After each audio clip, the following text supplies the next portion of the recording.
주시는 하나님의 말씀을 같이 보겠습니다. 그리고 우리 지난주에 김수영 집사님 좀 걱정 염려했었는데 모든 성도님들 기도해 주셔서 하나님이 거뜬하게 해주셨습니다. 다시 부활하셨어요. 너무 감사해요. 우리 하나님의 말씀 같이 보겠습니다. 민수기 6장 22절에서 27절 말씀입니다. 다 같이 말씀 읽겠습니다. 여호와께서 모세에게 말씀하여 이르시되 아론과 그의 아들들에게 말하여 이르기를 너희는 이스라엘 자손을 위하여 이렇게 축복하여 이르되 여호와는 내게 복을 주시고 너를 지키시기를 원하며 여호와는 그의 얼굴을 내게 비추사 은혜 베푸시기를 원하며 여호와는 그 얼굴을 내게 향하여 드사 평강 주시기를 원하노라 할지니라 하라. 그들은 이같이 내 이름으로 이스라엘 자손에게 축복할지니 내가 그들에게 복을 주리라. 아멘. 아멘. 오늘 말씀의 제목은 광야에서 가장 필요한 것은 이런 제목으로 하나님의 말씀을 나누겠습니다. 저는 오늘 민수기 말씀을 이렇게 나누려고 합니다. 이 민수기는 모세가 광야의 여정을 기록한 책입니다. 이게 민수기서의 특징이 있다면은 민수기는 인구 조사의 내용이 기록이 되어져 있습니다. 그래서 민수기는 영어로 이렇게 numbers라고 이렇게 부르고 있습니다. 민수기 1장은 애굽에서 나온 이스라엘 백성들의 수를 언급을 하고 있고 2장은 각 지파의 그 수를 기록하고 있습니다. 그리고 3, 4장은 하나님을 섬기는 일을 맡은 레위인들의 수를 기록하고 있고 또 마지막 26장은 처음 인구 조사를 한 후에 38년이 지났습니다. 이제 가나안 땅을 앞에 두고 이제 그 사람들의 수를 그렇게 이제 넘버스 하는 이러한 것들을 기록하고 있습니다. 민수기는 38년의 광야 생활을 다루고 있어요. 38년이에요. 장장 그 시간을 다루고 있는데, 자 이게 뭐냐면은 광야는 그 하나님께서 이스라엘 백성들 광야에 이렇게 38년을 생활하게 하신 것은 이게 광야가 고강도 훈련의 이렇게 장소였을 뿐만 아니라 동시에 가나안 땅으로 들어가는 새 시대를 준비하는 시간이기도 했습니다. 그런데 이스라엘 백성들은 이 광야에서 거의 끊임없이 불평하고 불순종하고 하나님께 대드는 그러한 모습들을 보이지만은 하나님은 여전히 이 백성들에게 놀라운 사랑을 보여주고 계시는 그것을 민수기서에 기록하고 있고, 또 하나님의 백성과 맺은 약속을 하나님은 너무나도 신실하게 실행하시는 분이라는 것을 민수기를 통해서 보여주고 있습니다. 민수기를 통해서 주시는 아주 중요한 메시지가 있어요. 어떤 상황 속에서도 변하지 않으시는 이 헤세드의 하나님, 헤세드의 사랑의 하나님을 보여주고 있습니다. 이 헤세드라는 것은 여러 가지 많은 뜻들이 있지만은 이 헤세드의 하나님은 꼭 기억해야 될 것은 변하지 않으시는 하나님, 변하지 않는 하나님의 사랑을 말씀하고 있어요.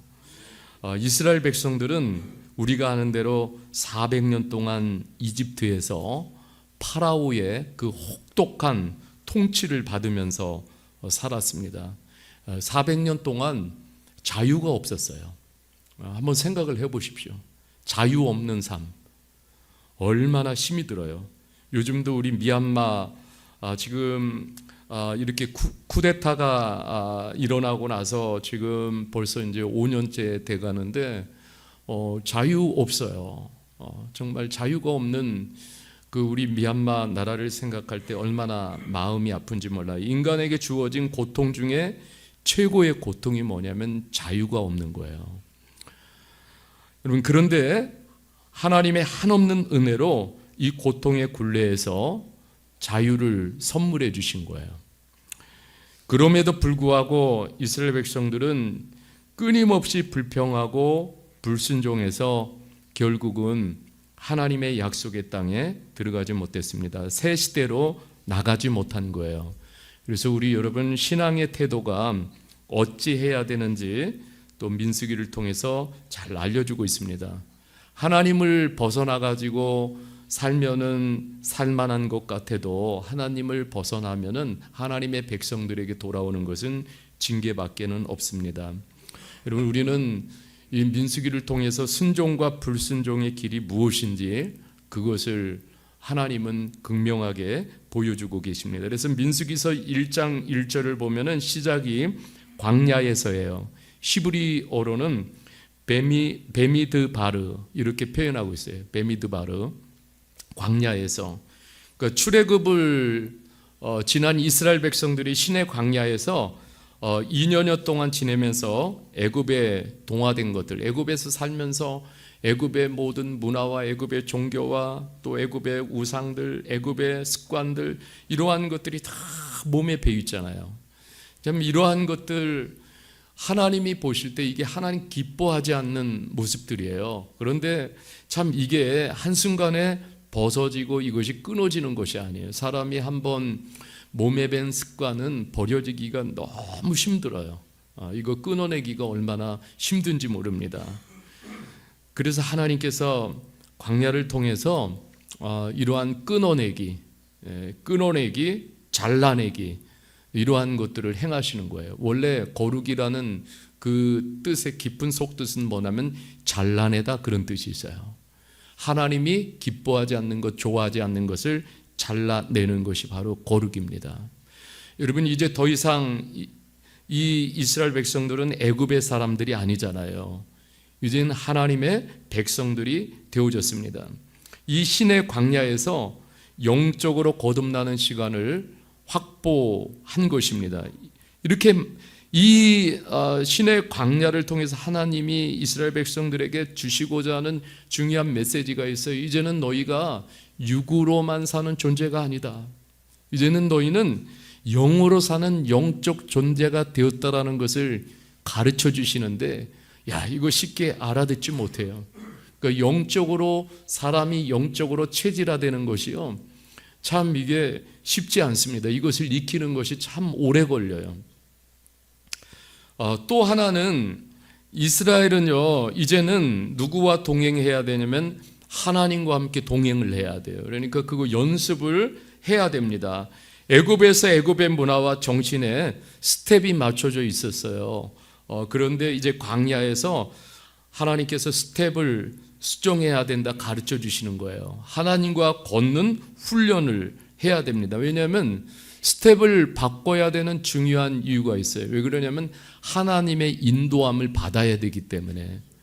여러분 스텝이 꼬여서는 하나님의 인도함을 받을 수가 없어요. 그러니까 광야에서 전체적으로 뭐냐면 삶의 갱신, 리뉴얼이 있어야 함을 말씀해 주는 거예요.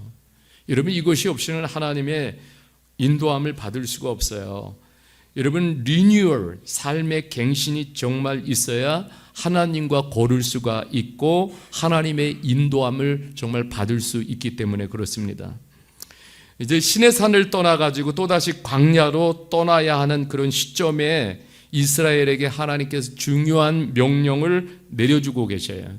제사장들에게 그 명령을 내려주시는데 이렇게 말씀하시죠. 이렇게 축복하라. 그래서 여러분 우리가 읽은 대로 22절 23절에 보면은 여호와께서 모세에게 말씀하여 이르되 아론과 그의 아들들에게 말하여 이르기를 너희는 이스라엘 자손을 위하여 이렇게 축복하여 이르되 이렇게 말씀을 하고 있어요. 지금 이스라엘 백성들이 서 있는 광야는 너무너무 촉박하고 험한 곳이고 앞으로도 가야 할 그 광야는 너무나도 촉박하고 험한 광야예요. 광야로 들어가는 이스라엘에게 가장 소중한 것이 무엇이겠어요? 양식입니까? 입을 옷? 또 밤에는 자야 되니까 텐트, 장막. 또 광야에서 얼마나 목이 말라요? 물입니까? 여러분 우리가 마주대하는 세상살이도 광야만큼 참 모질고 그리고 참 힘이 듭니다. 제가 오후면은 가능하면은 이 성주산에 이렇게 둘레길을 걷고 약수터에 이렇게 올라가서 좀 시간을 갖고 그래요. 그런데 최근에 90세 된 할머니를 제가 만났어요. 할머니와 한참을 이야기했습니다. 90세 된 할머니인데 한 손에는 지팡이를 잡고 이렇게 걸으시는데 제가 이렇게 이야기를 하는 중에 할머니께서 제게 이런 말을 하시더라고요. 이제 90인데 삶은 나이가 먹을수록 더 힘든 것 같습니다. 이런 얘기를 하시더라고요. 90세인데 그래서 이런 스토리를 이야기하시는 거야. 자신이 2년 전에는 그러니까 88세가 됐을 때는 집안에서 나오지를 못했대요. 집안에 그냥 앉아서 움직일 수밖에 없는, 앉아서 이렇게 겨다니는 그러한 자신이었대요. 그런데 자신이 하루는 생각을 했다고 합니다. 내가 지금까지 자녀들에게 보여준 삶이 있는데 이렇게 앉아서 문기적거려서는 안 되겠다. 그래서 이제 지팡이를 들고 집 밖으로 대문 앞을 나오는 그 시간까지 참 오래 걸렸대요. 한 걸음, 내일 또 한 걸음, 내일 또 한 걸음. 그렇게 이제 한 걸음씩 힘을 다해서 이렇게 옮겼는데 그렇게 노력을 하다 보니까는 이제 약수터까지 걸어오게 되어졌다. 그런데 이제 지금은 이렇게 보니까 지팡이를 이렇게 붙잡고 잘 걸으시는데 오전과 오후에 한 차례씩 그 약수터를 올라오시는 거예요. 그러면서 제가 이렇게 일어나 걷는 것은 기적입니다. 그래서 제가 박수를 쳐드렸어요. 예, 대단하지 않습니까? 대단하잖아요. 그런데 참 그 할머니의 90세 된 할머니의 그 말씀이 참 내 마음에 이렇게 참 공감이 되는 거예요.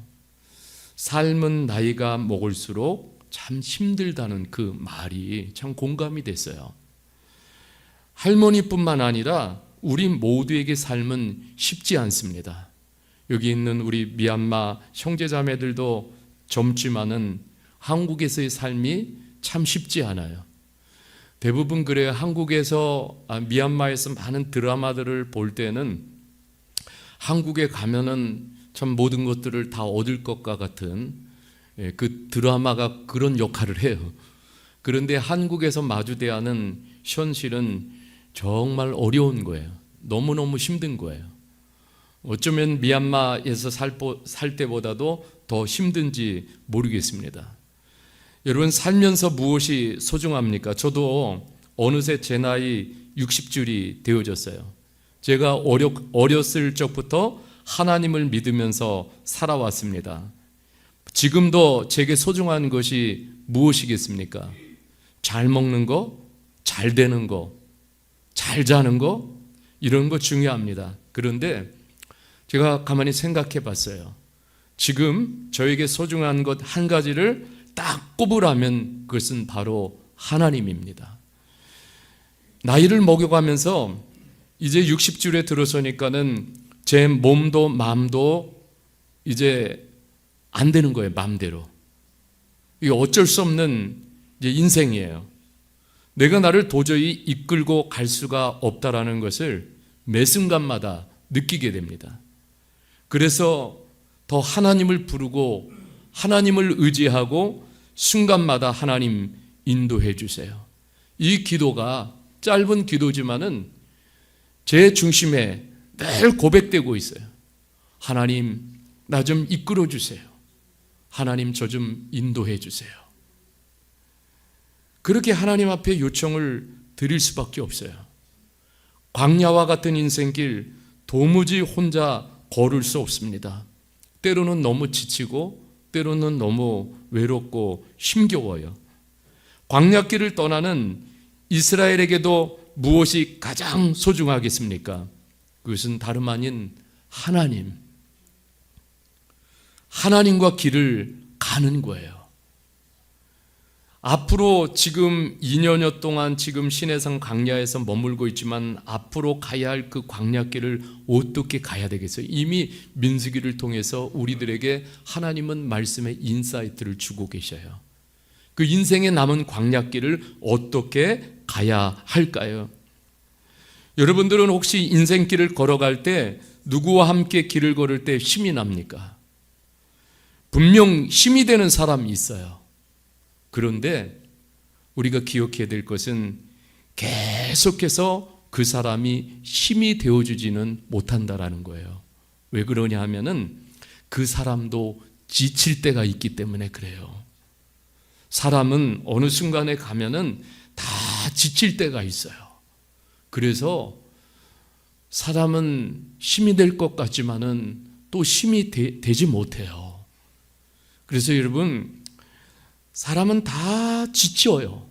지치지 않는 사람이 없어요. 그런데 지치지 않는 분이 계신데 하나님은 지치지 않으십니다. 여러분, 이사야서 40장 28절에서 29절에 이렇게 말씀하고 있어요. 너는 알지 못하느냐, 듣지 못하였느냐, 영원하신 하나님 여호와 땅 끝까지 창조하신 이는 피곤하지 않으시며 곤비하지 않으시며 명철이 한이 없으시며 피곤한 자에게는 능력을 주시며 무능한 자에게는 힘을 더하시나니. 아멘. 여러분, 오늘 민수기 6장 22절에서 27절 말씀은 광야에서 이스라엘의 시선이 아무것도 아닌 이제 자신들에게서 하나님에게 이제 옮기라는 거예요. 이제 광야 같은 세상에서 진짜 복을 주시는 분이 누구냐면 하나님이시다. 하나님. 여러분, 내 인생의 그 광야를 걸어갈 때도 마찬가지예요. 가장 여러분 복을 나에게 주시는 분이 누구냐면 하나님 한 분밖에 없는 거예요. 하나님만이 나에게 복을 주셔요. 진짜 복은 하나님 그분 자체예요. 하나님을 내 주인으로 모시고 내 중심에 모시고 하나님이 복이시란 말이에요. 그런 하나님과 함께 사는 것, 그런 하나님과 함께 걷는 것 자체가 복이에요. 여러분, 그래서 오늘 이스라엘 백성들이 광야에 2년 머물고 또 긴 광야의 여정을 가야 되는데 그곳에서 이스라엘 백성들에게 가르쳐주는 굉장히 중요한 메시지는 뭐냐면 이제부터 너희를 인도하실 분은 하나님이신데 그 하나님이 복이시다. 그 하나님이 너희를 이제 축복해 주실 것이다. 여러분, 그래서 복의 내용을 요약하면 이렇습니다. 여호와는 내게 복을 주시고 너를 지키시길 원하시며, 또 이렇게 말씀하고 있죠. 25절에 여호와는 그의 얼굴을 내게 비추사 뭐요? 은혜 베푸시기를 원하며, 또 여호와는 26절에 여호와는 그 얼굴을 내게로 향하여 드사 평강 주시기를 원하노라. 아멘. 예, 주시는 복이 있어요. 하나님께서. 자, 같이 합시다. 지키시는 복. 예, 하나님 지켜주시는. 우리 한번 생각을 해보세요. 나를 지키거나 나를 보호해줄 울타리가 있습니까? 세상에? 여러분, 우리 형제 자매들도 생각해봤어요. 우리 형제 자매들도 한국에 살 때 한국은 여러분들에게 광야와 같아요. 누가 지켜줍니까? 누가 보호해줍니까? 누가 울타리가 되어줍니까? 없어요. 그죠? 사장님이에요? 천만의 말씀. 공장장님이에요? 천만의 말씀. 옆에 있는 친구들이에요? 아니에요. 한 분밖에는 없어요. 하나님 한 분이 그렇게 여러분 우리를 지켜주시고 보호해 주시고 울타리가 되어 주신다라는 거예요. 그리고 여러분, 우리가 광야를 갈 때 막막해요. 어느 때는 앞이 안 보여요. 정말 앞이 캄캄하고 길이 안 보이고 누구 하나 내가 지치고 힘들 때 나에게 얼굴 내미는 사람이 있어요? 없어요. 그죠? 정말 힘들 때는 그렇더라고요.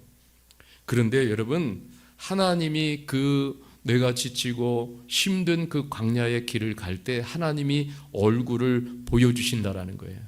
이 얼굴은 히브리어로 파님 그러는데 하나님의 임재를 상징합니다.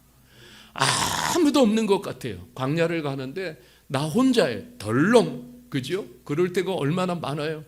얼마나 그 순간에 외롭고 얼마나 지치고 얼마나 힘이 드는지 몰라요. 누가 나를 붙잡아 줄 사람이 없어. 그런데 그 순간에 뭐냐면 하나님이 임재해 계신다라는 거예요. 하나님이. 그래서 하나님의 얼굴을 보여주시는 거예요. 여러분, 하나님은 어떤 상황 속에서도 하나님이 임재해 주실 테니까 광야길을 이제 걸어라고 격려해 주시고 도전해 주시는 거예요. 여러분, 하나님이 얼마나 우리들에게 은혜를 주시는 게 복인지 몰라요. 하나님이 은혜를 주십니다. 또 하나님이 우리들에게 주시고 싶은 것은 평강, 샬롬을 주시는 거예요. 여러분, 우리 사람은요, 원래 근본적으로 불안한 존재예요. 불안을 끌어안고 사는 존재예요. 늘 불안해요. 그런데 여러분, 그때마다 하나님께서 우리에게 평강을 주셔요. 그래서 마음을 잠잠케 해주신다고요. 그러니까 그 순간을 또 이겨나가는 거예요. 시편 121편 3절에서 8절에 보면은 이렇게 말씀하고 있어요. 시편 121편 3절에서 같이 한번 쭉 읽어볼게요. 시작. 여호와께서 너를 실족하지 아니하게 하시며 너를 지키시는 이가 졸지 아니하시리로다. 이스라엘을 지키시는 이는 졸지도 아니하시고 주무시지도 아니하시리로다. 여호와는 너를 지키시는 이시라. 여호와께서 내 오른쪽에서 내 그늘이 되시나니 낮의 해가 너를 상하게 하지 아니하며 밤의 달도 너를 해치 아니하리로다. 여호와께서 너를 지켜 모든 환난을 면하게 하시며 내 영혼을 지키시리로다. 여호와께서 너의 출입을 지금부터 영원까지 그 다음에 뭐예요? 지키시리로다. 여러분, 여기에 보면은 지키신다는 표현이 6번 나오고 있어요. 6번. 한마디로 말해서 하나님의 백성은 여섯은 뭐냐면 하나님이 완벽하게 지켜주신다. 하나님이 지켜주신다라는 거예요. 이게 얼마나 복입니까? 여러분, 오늘도 믿음으로 선포하십시오. 하나님이 나를 지켜주신다. 하나님이 나를 지켜주신다. 그리고 하나님께서 말씀하시는 거예요. 저와 여러분들에게 걱정하지 마, 염려하지 마, 불안해하지 마. 내가 지켜줄게. 내가 지켜줄게. 하나님이 이렇게 말씀하시는 거예요. 제가 우리 이주민 사역자들과 모여서 점심을 먹는데 형편을 보면은 전부 너무너무 힘겹고 어려워요. 근데 뭐 이렇게 보면은 다 지쳐 있어야 돼요. 그런데 그 험한 사역의 현장에서 씨름하면서도 참 놀라워요. 고백이 괜찮아요. 괜찮아요. 그러는 거예요. 어떤 목사님은 자신에게 늘 이렇게 응원한다고 그래요. 괜찮아. 괜찮아. 왜 괜찮냐면 하나님이 내 뒤에 계시잖아. 하나님이 공급해 주시잖아. 괜찮아. 괜찮아. 그러니까 이분은 이게 입에 붙었어요. 괜찮아. 괜찮아. 하나님이 계신데 뭐 괜찮아. 그럼 마음에 평안히 임한다라는 거예요. 이런 믿음이 없으면은 이 길을 어떻게 가요? 벌써 번아웃 됐을 거예요. 우리 옆에 분들에게도 그렇게 한번 격려해 주십시다. 괜찮아. 괜찮아. 네. 하나님이 계신데 뭐 괜찮아. 괜찮아. 여러분, 정말 괜찮아요. 하나님이 계십니다. 괜찮아요. 용기를 내십시오. 오늘 본문에 보면은 여호와 하나님이 오늘 보면은 그 행마다 여호와 여호와 여호와 여호와 이 말은 뭐냐면 하나님이 이제 내가 앞설게 이런 말이에요. 이제 그 긴 광야의 여정을 또 가야 되는데 이제 걱정하지 마. 하나님이 내가 앞선다. 너희는 따라오기만 하면 돼. 하나님이 이렇게 말씀하시는 거예요. 내가 너희들 모든 것 다 알아. 하나님이 모르실 것 같아요? 하나님이 다 아십니다. 하나님이 다 알고 계세요. 네. 여러분 시편 103편의 13절에서 17절 말씀을 여러분들 잘 보시길 바랍니다. 시편 103편 13절에서 17절에 아버지가 자식을 긍휼히 여긴같이 여호와께서는 자기를 경외하는 자를 긍휼히 여기시나니 이는 그가 뭘 아셔요? 우리의 체질을 아시며 체질까지 아셔. 야채를 좋아하는지 고기를 좋아하는지 그 체질까지 아세요. 그리고 우리는 단지 먼지뿐임을 기억하심이라. 먼지 아무것도 아니잖아요. 우리 인생이 그렇다라는 거예요. 인생은 그날의 풀과 같으며 그 영화가 들의 꽃과 같도다. 그것은 바람이 지나가면 없어지나니 그 있던 자리도 다시 알지 못하거니와 여호와의 인자하심은 자기를 경외하는 자에게 영원부터 영원까지 이르며 그의 의는 자손에게 이르나니. 예, 하나님의 그 헤세드의 사랑은 변함이 없음을 말씀하고 있어. 하나님은 우리를 다 아신다는 거예요. 우리 인생을 아십니다. 그래서 여러분 그 아시는 하나님을 우리는 의지하고 불러야 되는 거예요. 하나님 도와주세요. 하나님 인도해 주세요. 하나님 함께 해주세요. 여러분 이 민수기 6장의 축복은 고린도후서 13장 13절의 축복과 같아요. 고린도후서 13장 13절 같이 한번 읽겠습니다. 시작. 주 예수 그리스도의 은혜와 하나님의 사랑과 성령의 교통하심이 너희 무리와 함께 있을지어다. 아멘. 이 축복의 기도, 여러분 이것이 민수기 6장과 이렇게 통하는 거예요. 여러분 오늘 우리가 이 세상을 살아가는 광야와 같은 세상을 살아갈 때에 우리에겐 뭐가 있습니까? 주 예수 그리스도의 은혜가 있어요. 변하지 않는 하나님의 사랑이 있습니다. 성령의 교통하심이 있습니다. 여러분 예수님이 주시는 은혜가 반드시 있어요. 하나님이 주시는 사랑이 반드시 있습니다. 성령님과 사귀는 그 축복이 반드시 있어요. 제가 정혜리 권사님이 쓰신 책 있어요. 책 제목이 뭐냐면 채우지 않아도 삶에 스며드는 축복이라는 제목이에요. 멋지죠? 이 스며드는 축복. 예, 이거 읽은 적이 있어요. 그 정혜리 권사님의 묵상의 글을 적어 놓은 책인데 거기 보면 그래요. 자신이 살아오면서 깊은 상처가 그의 삶에 나무 옹이처럼 박혔다라고 고백을 해요. 나무 옹이처럼 자신의 삶에 깊은 상처들이 박혔는데 그런 인생에게 하나님의 축복이 스며들었다라고 그렇게 고백을 해요. 와, 여러분들도 마찬가지 아니에요? 예, 지금도 하나님의 축복이 스며들고 있는 거예요. 예, 여러분들에게 하나님의 축복이 스며들고 있어요. 그래서 이분이 그런 고백을 합니다. 나의 이런 상처 많은 인생 속에 하나님의 축복이 스며들었어요. 그런데 언젠가부터 그 축복 속에 아문 흔적을 보면서 많은 사람들이 위로와 격려를 얻는다라는 거예요. 네. 여러분 주 안에서 인생이 해석이 되지 않습니까? 그렇잖아요. 스며드는 하나님의 축복. 여러분 내 삶 가운데 몰라도 지금 하나님의 축복이 스며들고 있습니다.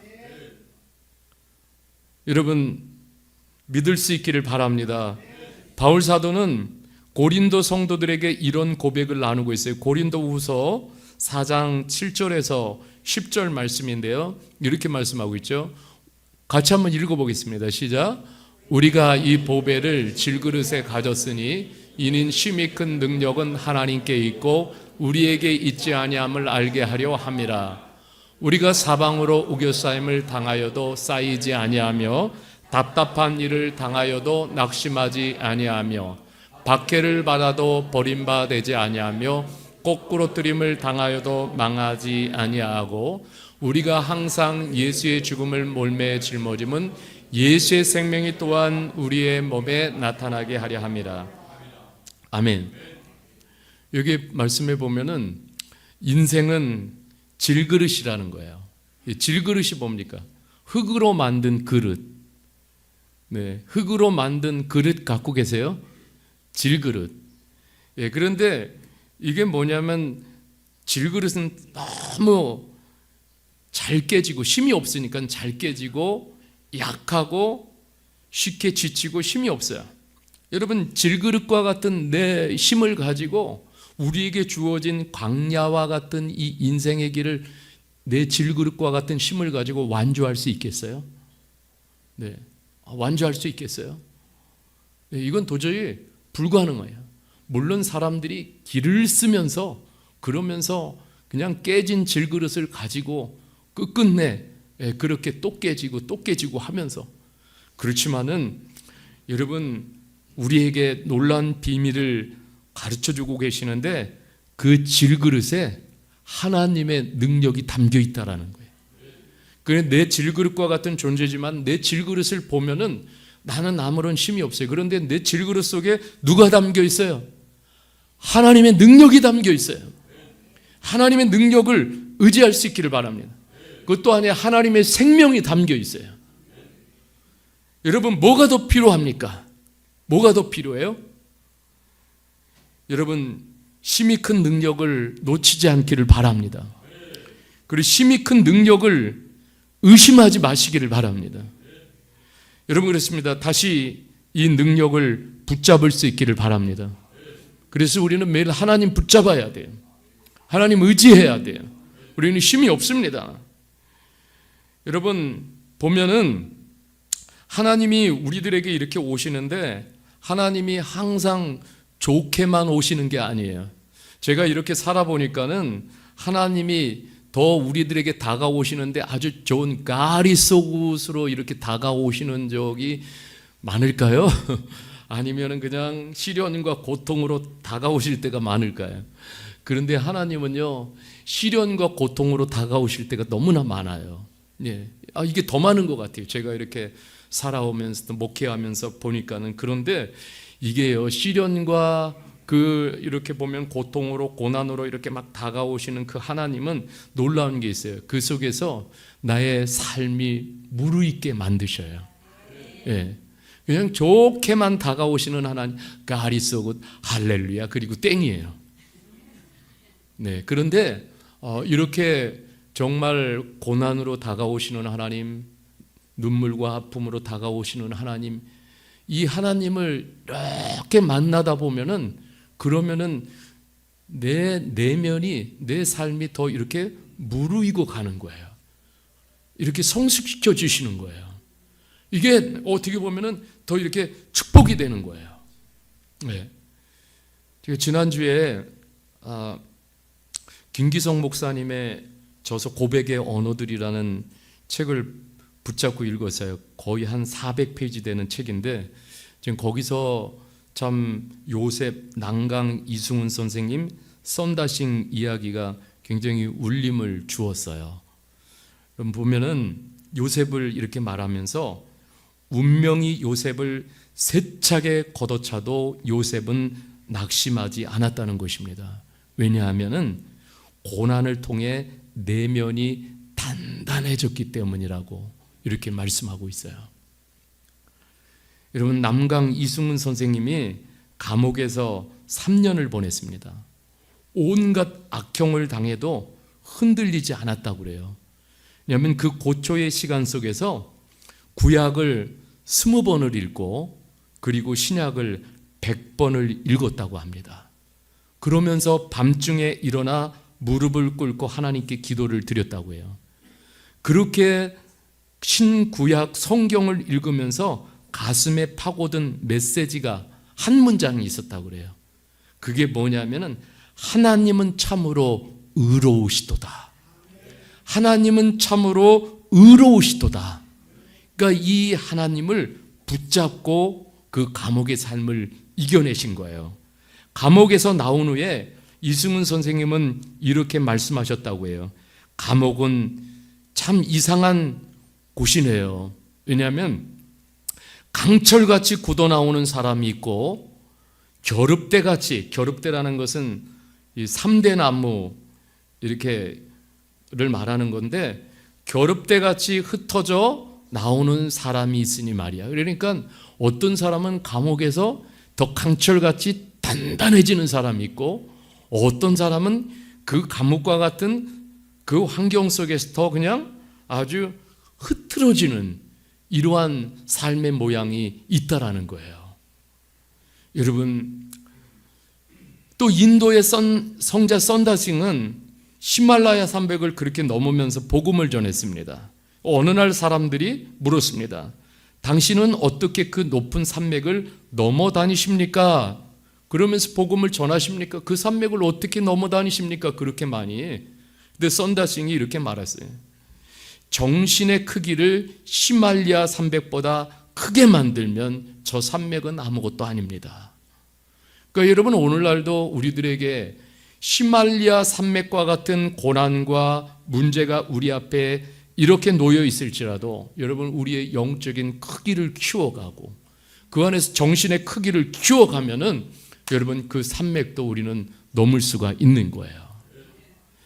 여러분, 양파는 혹독한 한겨울에 매운맛이 든다고 합니다. 광야와 같은 인생에서 가장 필요한 것은 누구예요? 오늘 이스라엘 백성들에게, 저희들에게 가르쳐 주시는 것은 하나님 한 분. 하나님을 더 크게 붙드십시오. 놓치지 마십시오. 여러분, 힘들수록 어려울수록 믿음의 발을 굳게 땅에 딛고 하나님을 향해 나가십시오. 그때 어떤 일이 일어납니까? 하나님의 축복과 하나님의 희망이 우리의 삶에 유입이 되는 거예요. 여러분이 광야에서도 눈 뜬 사람들은 달랐습니다. 광야에서도 눈을 뜬 사람들은 그것을 봤어요. 하나님이 지켜주시고 하나님이 은혜를 주시고 하나님이 평강을 베푸시는 것을 보았어요. 그러니까 그 순간에도 눈물로 감사를 드리게 됩니다. 하나님이 광야에서 길잡이가 되어주시는 것을 보고 있는 거예요. 여러분, 그래서 이 광야에서 눈뜬 사람들은 하나님을 절대 기준으로 삼고 하나님의 인도함을 받는 것입니다. 이것이 광야에서 승리하는 비결이에요. 여러분, 오늘 이 민수기서 6장에서 이제 남은 광야길을, 더 멀은 광야길을 가야 하는 이스라엘 백성들에게 너희에게 가장 소중한 것이 무엇인지 아니? 바로 나란다. 하나님이심을 말씀해 주시는 거예요. 여러분들이 가장 은혜 받고 가슴이 뜨겁고 영적인 믿음의 전성기를 막 이렇게 구가할 때 그 중심에 누가 계셨어요? 하나님이 계셨어요.